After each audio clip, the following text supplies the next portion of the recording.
Hey, good morning, everyone. It's Friday. It is the day of the the release of the US non-farm payroll number. So it's a big day. It's pretty much the biggest day of the month as far as financial markets are concerned. It's the biggest economic release of the month. So I thought I'd do another video this morning. I did one yesterday. Thanks for watching. I got loads of views again. I'm really happy with that.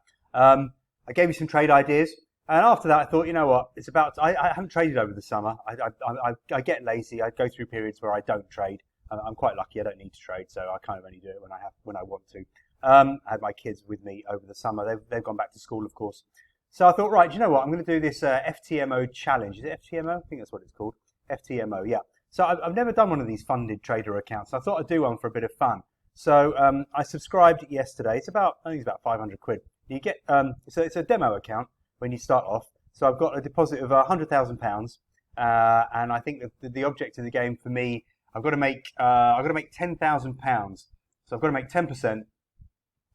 There's a restricted time period by which you've got to do that, and you can't lose. I think you can't lose more than £5,000, I think, and I don't think you can lose more than £2,500 in a day, something like that. Anyway, I know lots of you guys have done it because I know I get.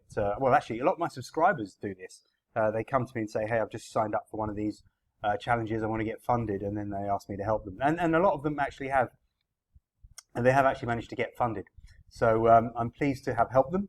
And I thought, hey, why don't I do this myself? So here we go. Day one was yesterday. This is all the trades. Now these are all the trades that I gave you yesterday in my video actually. So you could have all done these trades. Subscribe, even if you're not a subscriber, you could have done them because I did give them to you for free. Now if you are a subscriber, then hopefully you've done these too, because we were chatting in the Telegram channel yesterday, and I was calling some of these trades. So EuroCAD, let's have a look. I sold the EuroCAD. Now I did it really small. In fact, I traded too small yesterday. It was the first day. I didn't want to start off with a deficit and do anything silly. So actually my size was too small. A little bit frustrating actually, because of course when the trade goes right, you think, God, I wish I'd done more. But when the trade goes wrong, you wish you hadn't done so much. So it's okay. EuroCAD, I was a seller. Here we go. I talked about this trend line the consolidation channel is what I'm going to call it. And then we had this upper trend line which went back to January or something. So this was my resistance area. Look how we opened and then tested the trend line and then dumped. So it was a really nice opportunity to get into a short position, which is what I did. I think I scaled in. I like to scale in at different prices and kind of testing the water. And you can see I got in started getting in at 131.91. Then I got in at 132.00, and I ended up getting the last position in at 132.31, which I think is probably pretty close to the high yesterday. 132.44. Okay, I was about 12 pips, 30 pips off the high. Anyway, ran that to my target. Now, on my spreadsheet of trade ideas, this is what I give to my subscribers every day, and on my spreadsheet of trade ideas, that's what I'm trying to say. That was my entry level around 131.90 or 132.00. My first target was 131.00. I think we probably will continue lower in that pair, but I was happy just to take the profit. This is just an exercise in trying to get funded. It's not trying to make the maximum amount of money possible. So I took that. That gave me a little bit of profit. Aussie dollar trader had some levels in. That was frustrating actually. 68.40 was my sell area, and I think yesterday the high in the Aussie dollar was 68.30. Sorry, 68.35 was it? Where did we get to? 68. Oh well, it was 68.47, but it was after I put the trade in. Anyway, I think the second high was just a little bit lower at 68 something. Anyway, I missed it, so that was really annoying, because that would have been a great trade. I missed it by just a few pips. That's the way it works. When you trade, you will sometimes miss your entry by just a few pips. So I missed out on a big profit potential there. So if anything, a little bit frustrating that I didn't do more size in the EuroCAD trade that worked well and gave me 100 to 130 pips profit. I couldn't get the Aussie dollar trade on, missed by a few pips, and then GBP versus the yen. I was a buyer there. If you remember yesterday from my video, if you haven't watched it, have a look. This was a big trend line down here at around 161.00. I was trying to scale in and buy more than 0.5 of a contract, very small. I had some more. I think the orders are probably in here, are they? There we go. GBP, JPY. Yeah, I had more orders in below the market, but I just couldn't get them. So I got a tiny trade on £32.17. Hardly worth the effort, really, is it? But anyway, profit's a profit, better than nothing. I did have that trade on my spreadsheet yesterday to buy around that area. Stop down there at 160.50. Those are my targets. We hit my first target, so I'm out of the trade. It's fine. If I can get that on again, I will. Where are we trading now? trading at 162.00, so I don't know whether I'll get a chance before the non-farm payroll number. But you know, the pound and the yen shouldn't be affected too much by any out of line, out of whack number from the US today, so I might even just trade that over the number anyway. Euro yen is the other one that I had on. Let's have a look at that euro yen trade. Now I had that on my spreadsheet as well. Euro yen down here at 139.10, 138.90 was my support level. Why was it my support level? Because we broke above the trend line and the moving averages, and I thought if we come down and retest that area, why not? Give it a go. It's got to be a buy. 138.88 was the low. I was getting in at 131.00 down to 130.80. So bang in the middle of my buy area. We were in, and look at it, nice bounce off as expected, as hoped. Where is my trading page? Okay, so there we go. So again, small position. Wish it was bigger, but you know, let's not go crazy. I'm up $180 on that, which gives my equity. Well, yesterday I made 1% on those little trades, so that's not a bad start. You know, 1% a day. No one's going to complain at 1% a day. I'm trading smaller than I want to, but I'm going to be careful. And today I'm up a little bit more, so we're up nearly 1.2%. It's okay. I only started this time yesterday, so I'm happy with that. I'm going to run this position. I think we've got some legs on this euro yen trade. We can go further. So I'm going to keep you up to date with this. I'll do a couple, 2 or 3 videos a week. Keep you up to date on my progress on this challenge, and let's see if I can get funded. If you're not already subscribed, click the subscribe button, and then you know you'll get a notification and the bell, whatever it is. You'll get a notification when I post a new video, and you'll be able to keep track of my trading and what I'm doing. And why don't you trade along with me? Maybe you want to do some of the trades that I'm doing. Actually, to that you'll have to subscribe, won't you? Of course, because I'll only be showing you the trades after I've done them. But at least you subscribers can follow me as well, and you probably are doing exactly the same trades as me. Right.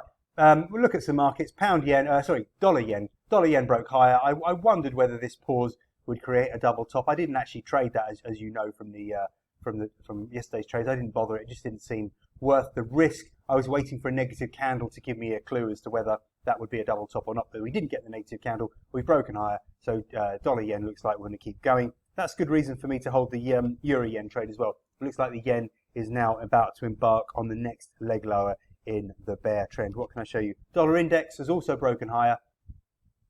So the dollar pushing higher, the yen pushing lower.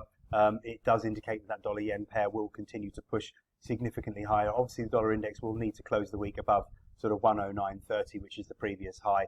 But yeah, looks like further dollar strength, further yen weakness. The big trade where I made most of the money yesterday was in the S&P, the US 500. As you can see, I was buying around 39.15, 39.10, 39.05. I got in a couple down at 39.05, so that was quite nice. Why? Well, that was my buy area on my. What have I got that all down there for? That was my buy area down there, 39.15, 39.00 on my trade sheet. And if we look at the S&P, I had a good support level. I told you this yesterday, so you could have done the same trade. 39.15, 39.00. We had some Fibonacci support and a trend line. We got very oversold on the daily chart.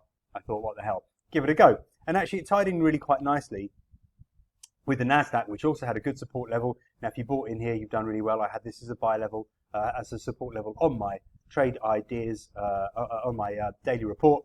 So that was really nice. The NASDAQ came down, hit my target and support area. I've been calling for the NASDAQ to fall all of last week, and it did.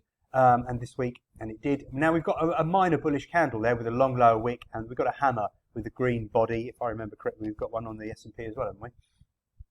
Yeah, so a hammer on the NASDAQ, a hammer on the S&P.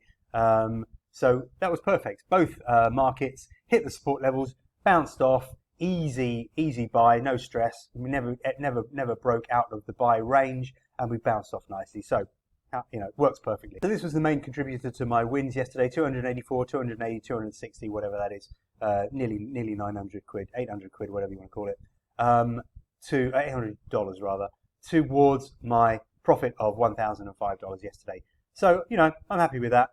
The stock markets, in theory, could push higher because we've got that bullish candle off the support level, and I actually think there's quite a lot of shorts out there which might get squeezed today if the number is a little bit weaker, if the US unemployment is a little bit weaker, and then the market's relieved that maybe the Fed won't be so aggressive with interest rate hikes, and that will take the pressure off fears of a recession. That's my theory. I think that could push the stock market's higher, but I'm not going to mess around. I'm not going to trade over the number. I'm not even sure if you're allowed to, actually. I think the FTMO rule said you can't trade news events like that. I must check that out. Let me know, actually, if you're doing this yourself or if you've done it and if you're funded. Will you please give me some ideas? Tell me how well you did, or tell me what went wrong for you. Give me some tips. Tell me what the rules are, because I haven't read the rules properly yet.